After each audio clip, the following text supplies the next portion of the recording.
Hello everyone, I'm Greg Weaver. Welcome to The Audio Analyst.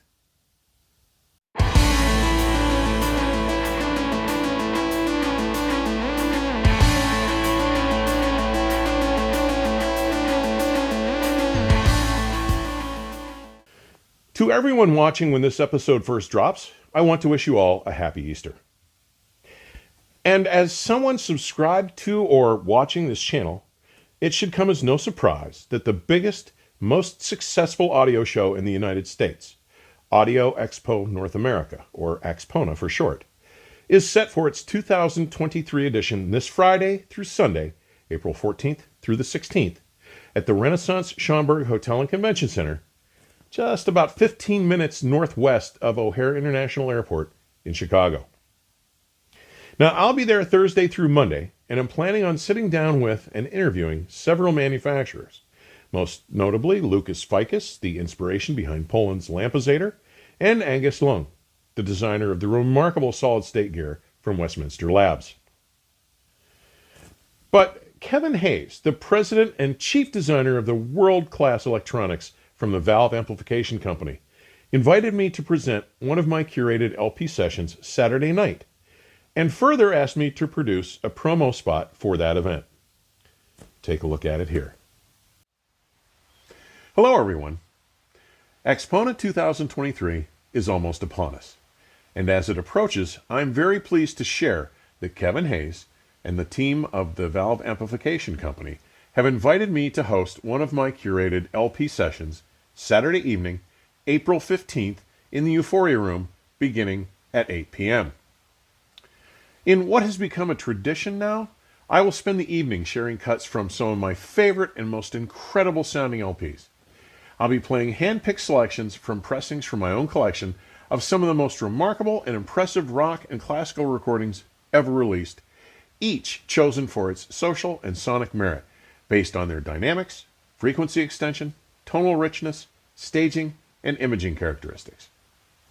Now, in years past, these listening sessions have been touted by industry members and showgoers alike as the highlight of their show experience, and this year promises to be bigger and better than ever. I hope you'll plan to join us Saturday night in the Euphoria Room. I look forward to seeing you there. These presentations are always well attended and so much fun. If you will be at AXPONA Saturday night, I would hope that you will try and join us, and be sure to introduce yourself when you see me. Now, once AXPONA is over on Sunday the 16th, I will have the pleasure of having Leif Swanson, Vice President and Chief Designer of Von Schweikert Audio, spend 2 days visiting with me here in my listening room. We'll be doing some listening and implementing the Critical Mass Systems LS footer isolation system on my Ultra 9 loudspeakers, an upgrade that I have been excited about and wanting to experience for some time now. In fact, if you recall my findings with the Critical Mass Systems Center Stage 2 component footers back in episode 17, you will begin to understand how much potential these new footers may offer. And you can be sure that I will share the entire upgrade process and the sonic results here on the channel. Now, as if that weren't enough, the next day, Wednesday the 19th, Peter Hansen, the North American sales manager for Audio Group Denmark, will be swinging by with a set of the overachieving Børresen X3 loudspeakers. Of course, I will be documenting the entire event. But I'm also announcing today that because of my inextinguishable fascination with vintage gear, I'll be introducing a new experimental feature series sometime soon. Now, given all the excess gear I've accumulated over the decades, I'll be talking about a mix of possibilities, including some pure vintage audio systems, some more affordable brand new systems, and some hybrids, which are complete systems that are comprised of combinations of newer products mixed with vintage ones. Now, the first system I'll be talking about is a hybrid setup, assembled in a normal listening space, my roughly 21 by 13.5 foot living room, and utilizes the fireplace hearth for now. I'll include more detail about it in today's description.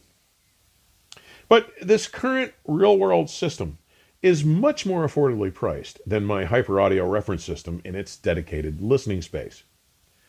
Now, this current system is built around Gail Sanders' new Icon Audio iControl 2, a sophisticated, modern marvel of computational audio, offering 4 sets of analog inputs, 4 digital inputs, and digital room correction using its powerful wavelet room analysis system.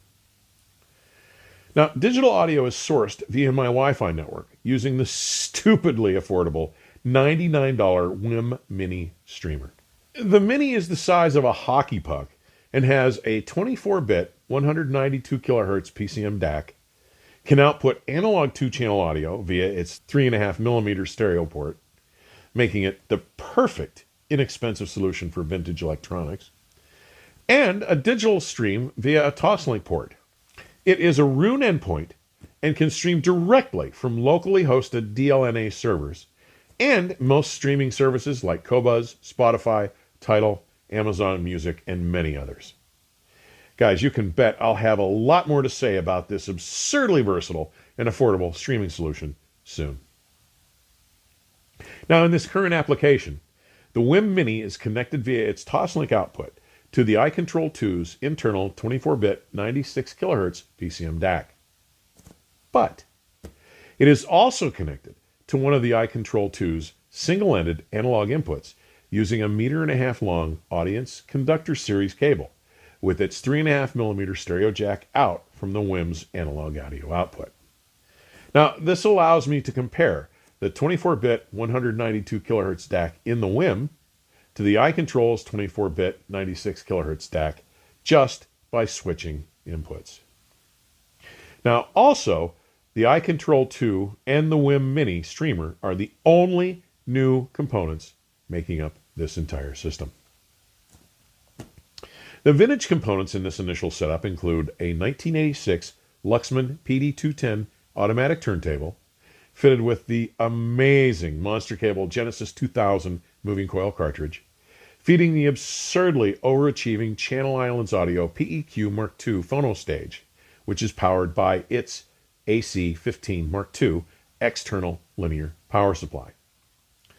Now, I'm using a vintage Esoteric Audio Technology 2 Emerald Airlitz 4-meter single-ended cable to connect it to one of the iControl 2's single-ended inputs.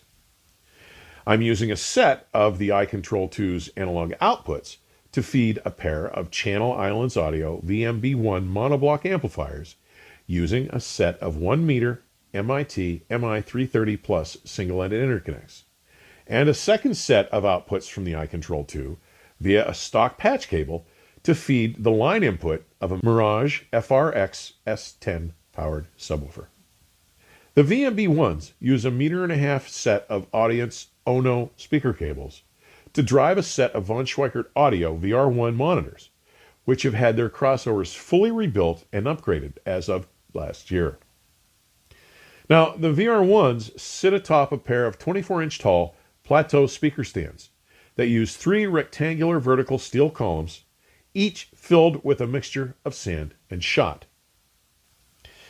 Now, guys, I have to tell you, this is a remarkably engaging little system, and one that has really rekindled my interest in playing with more affordable gear. As a result, I'll be exploring this option in more depth soon, and depending on how you respond to it, I will either pursue it or retire it. But that will be up to you, the viewers, to determine. Guys, as always, thanks for taking the time to drop by. Further information on supporting the channel may be found in today's description section or at my website, theaudioanalyst.com. Please stay safe and keep the music playing. Till next time, cheers.